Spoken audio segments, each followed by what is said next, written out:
Om Swastiastu, Om Awignamastu Namo Sidam, Om Sidirastu Tatastu Swaha, Om Anobadrah Kertavoyantu Wiswata. Semoga pikiran yang baik datang dari segala penjuru arah. Selamat pagi anak-anak, berjumpa kembali bersama Ibu Eka Sumartini dalam pelajaran agama Hindu dengan materi Sejarah Agama Hindu di Dunia. Nah, adapun tujuan pembelajaran kita pada hari ini yaitu yang pertama adalah kebudayaan prasejarah dan yang kedua adalah sejarah agama Hindu di dunia. Yang pertama ini adalah zaman prasejarah.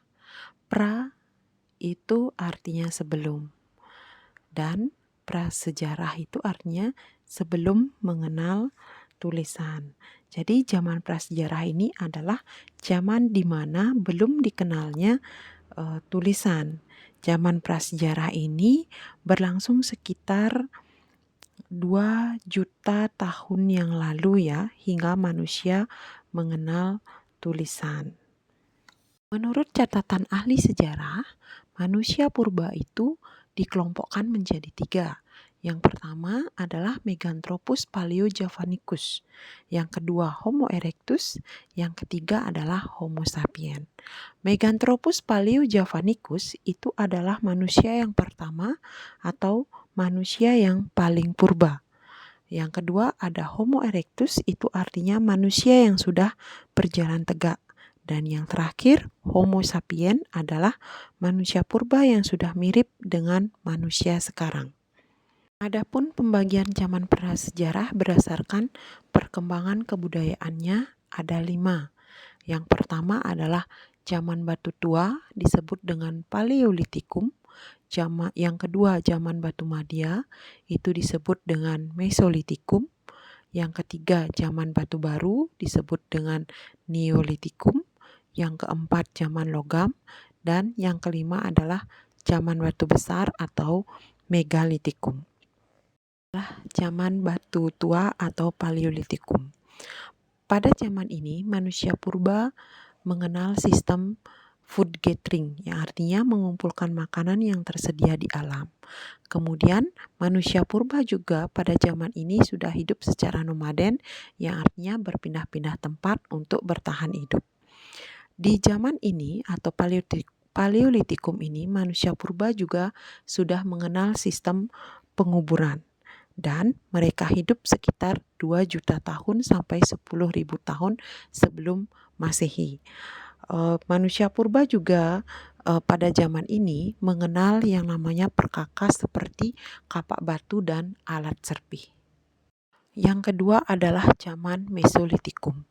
Pada zaman ini manusia purba ini hidup dengan berburu dan menangkap ikan. Mereka juga sebagian hidup menetap di gua dan di tepi pantai atau disebut juga dengan Kyoken Mondinger atau Abrisosrus. Mereka juga, manusia purba ini juga mengenal sistem bercocok tanam secara sederhana. Dan manusia purba ini hidup sekitar 10.000 sampai 4.000 tahun sebelum Masehi. Adapun alat perkakas yang mereka gunakan untuk mencari mata pencaharian adalah kapak pendek, mata panah, dan alat tulang. Yang ketiga adalah zaman Neolitikum atau zaman batu baru. Jadi pada zaman Neolitikum ini, manusia purba ini sudah menunjukkan bahwa pada umumnya mereka sudah mulai maju dan mengalami revolusi kebudayaan, di mana dilihat dengan cara mereka hidup secara menetap dan mereka bercocok tanam dan berternak atau food producer, yaitu dengan membuat makanan sendiri. Kemudian pada zaman Neolitikum ini, manusia pada zaman itu sudah percaya dengan adanya roh nenek moyang dan mereka hidup sekitar 4.000 sampai 2.000 tahun sebelum Masehi.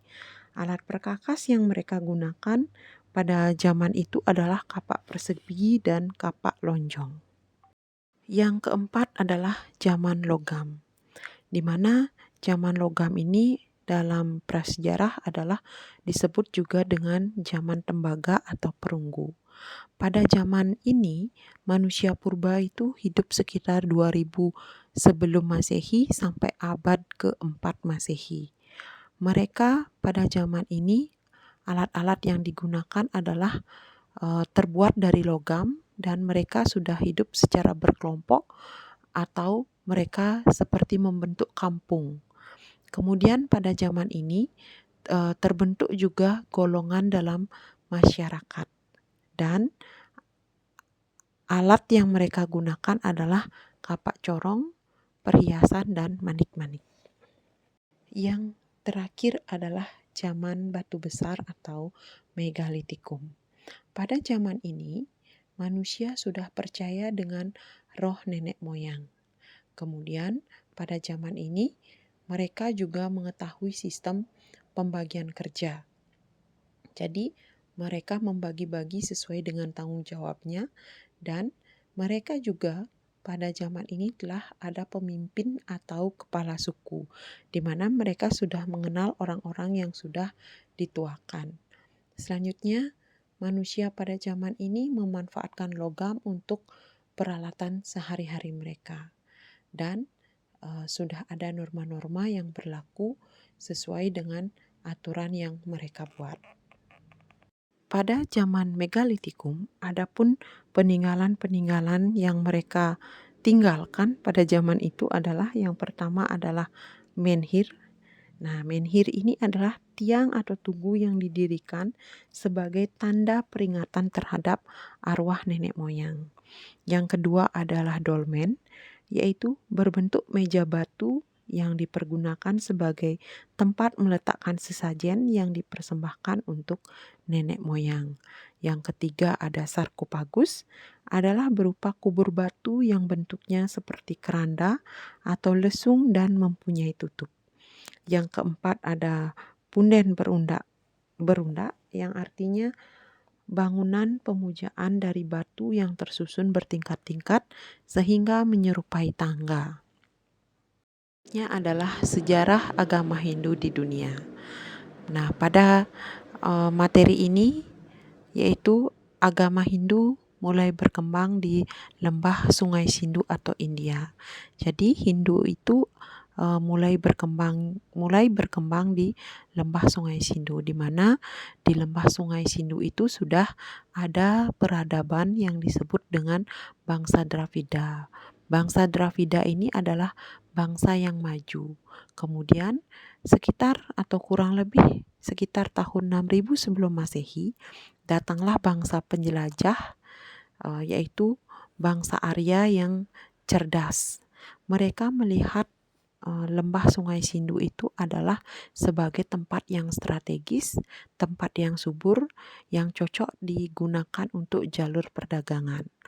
Kemudian bangsa Arya ingin menetap di lembah Sungai Sindu sehingga menyebabkan perang antara bangsa Arya dan Dravida sehingga menyebabkan bangsa Dravida ini mengalami kekalahan.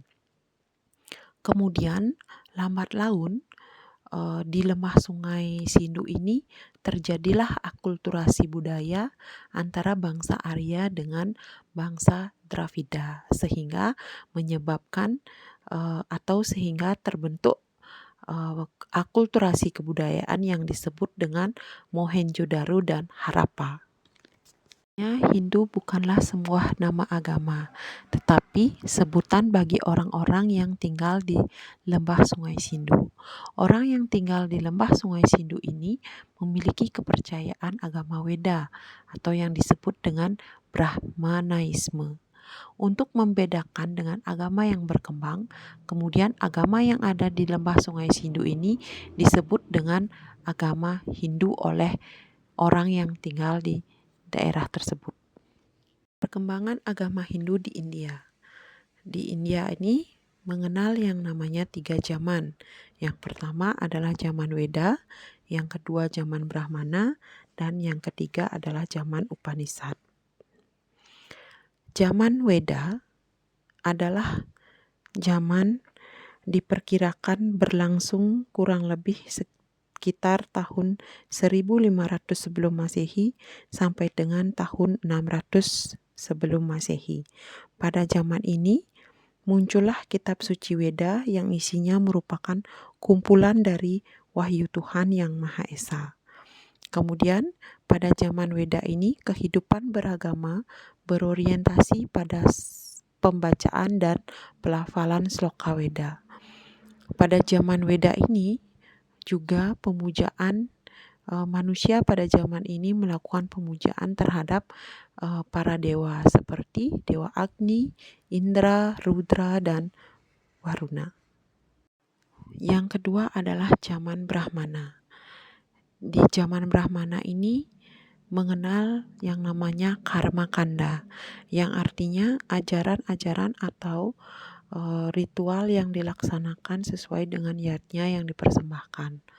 Kemudian pada zaman Brahmana ini juga pelaksanaan agama yaitu dengan melaksanakan yatnya atau upacara keagamaan. Kemudian muncullah sistem pesraman dan ditulisnya kitab Brahmana dan Kalpa Sutra.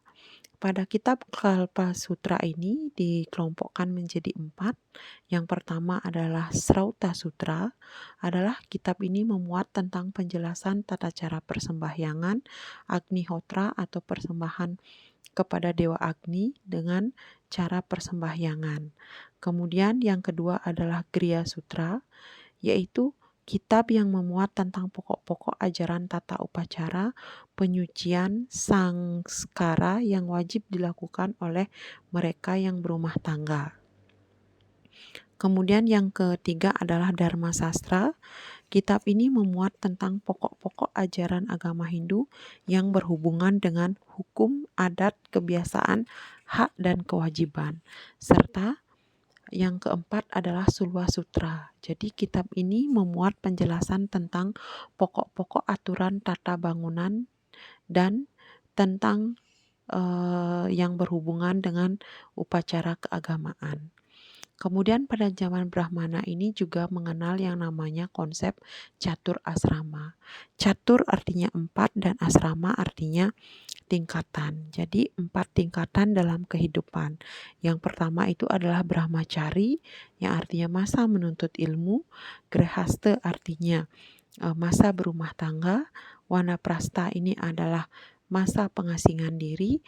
Dan Sannyasin ini adalah hidup di hutan untuk mengasingkan diri.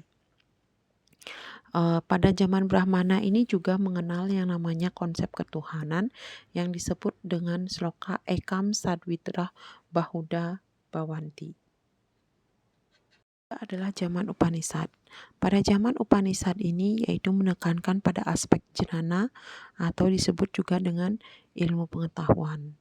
Kemudian pada zaman Upanishad juga munculnya sistem berguru yang disebut dengan Upanishad.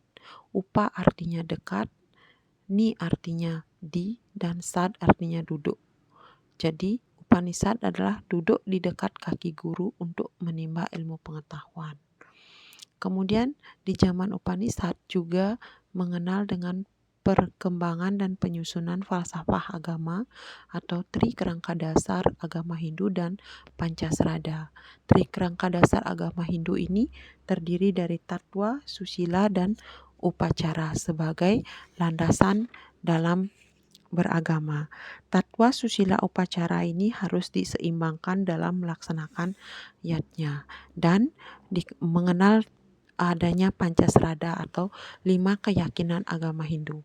Yang pertama adalah Brahman, kedua adalah Atman, ketiga adalah Punarbawa, yang keempat adalah Karmapala, yang kelima adalah Moksa. Kemudian pada zaman Upanishad ini muncullah aliran Astika dan Nastika. Astika ini adalah aliran yang percaya dengan Weda dan Nastika adalah aliran yang tidak percaya dengan Weda. Jadi inilah yang membuktikan bahwa Weda itu sangat takut dengan orang-orang yang bodoh. Kenapa Weda takut dengan orang yang bodoh? Karena orang bodoh ini akan memukul balik Weda itu sendiri. Jadi orang Nastika ini tidak percaya dengan adanya Weda. Begitu sebaliknya kalau aliran Astika ini mempercayai isi dari Weda itu sendiri. Agama Hindu di luar India. Yang pertama adalah Mesir, kedua Afrika Utara, ketiga Meksiko, keempat Peru, kelima California, dan keenam adalah Australia. Hindu di Mesir. Jadi agama Hindu ini pernah berkembang di Mesir, yaitu dibuktikan dengan perjanjian Raja Ramses dan bangsa Hattite. Dan pada perkembangan agama Hindu di Mesir ini juga disaksikan oleh Maitra dan Waruna, di mana dalam agama Hindu itu dikenal sebagai dewa kembar dalam Weda atau dalam konsep Hindu. Dan agama Hindu berkembangnya agama Hindu di Mesir ini juga dikenal dengan Ramses, yaitu yang artinya Rama, mengingatkan kita kepada kisah Ramayana. Oleh umat Hindu diyakini sebagai penjelmaan atau awatara Wisnu, yaitu manifestasi Tuhan sebagai pemelihara. Agama Hindu di Afrika Utara. Perkembangan agama Hindu di Afrika Utara ini yaitu dikenalnya dengan adanya gurun Sahara, yang artinya laut yang mengering. Kalau Sahara artinya Sagara. Kemudian Sahara ini yang sekarang merupakan salah satu ucapan dari kata Sagara dalam bahasa Sanskerta. Dikaitkan juga dengan Sahara, masih ada di bawah air. Masyarakat yang hidup di sekelilingnya, kebanyakan di antara mereka mempergunakan nama-nama yang ada hubungannya dengan bahasa Sanskerta. Selanjutnya adalah perkembangan agama Hindu di Meksiko. Di Meksiko ini perkembangan agama Hindu dikenal dengan perayaan Hari Ramasita atau dikenal juga dengan Hari Raya Nawaratri. Kemudian pada perkembangan agama Hindu di Meksiko juga ditemukannya penemuan patung Ganesha dan adanya Aztec atau disebut dengan Azteca atau percaya dengan masyarakat yang percaya dengan Weda atau memuja Dewa Siwa. Agama Hindu di Peru, yaitu pada perkembangan agama Hindu di Peru ini, masyarakat di sana melakukan pemujaan terhadap Dewa Matahari dan mereka mengenal yang namanya sistem solstice yang mirip dengan Jyotisa atau ilmu yang mempelajari tentang perbintangan, yaitu tentang Uttarayana dan Dakshinayana. Agama Hindu di California, yaitu masyarakat di sana mengenal yang namanya Raja Sagara. Kemudian ada California yang artinya Kapila Aranyaka. Kapila yang artinya resi dan Aranyaka artinya tempat atau hutan. Jadi Kapila Aranyaka ini artinya resi Kapila melakukan samadhi atau tapa di hutan. Juga perkembangan agama Hindu ini mengenal yang namanya Ash Mountain Park atau Gunung Abu, di mana putranya dibakar habis hingga menjadi abu oleh Maharesi Kapila, sehingga terbentuklah yang namanya Gunung Abu atau Taman Gunung Abu yang berasal dari abu putra-putranya Raja Sagara yang berjumlah 60.000 dan nama Pulau Kuda atau Horse Island yang diambil dari nama kuda persembahan Raja Sagara. Hindu di Australia. Perkembangan agama Hindu di Australia ini dikenal dengan tarian Siwa Dance atau disebut dengan tarian Siwa Nataraja dan dikenal juga dengan mata ketiga Dewa Siwa oleh penduduk asli sana atau tradisi Siwaisme.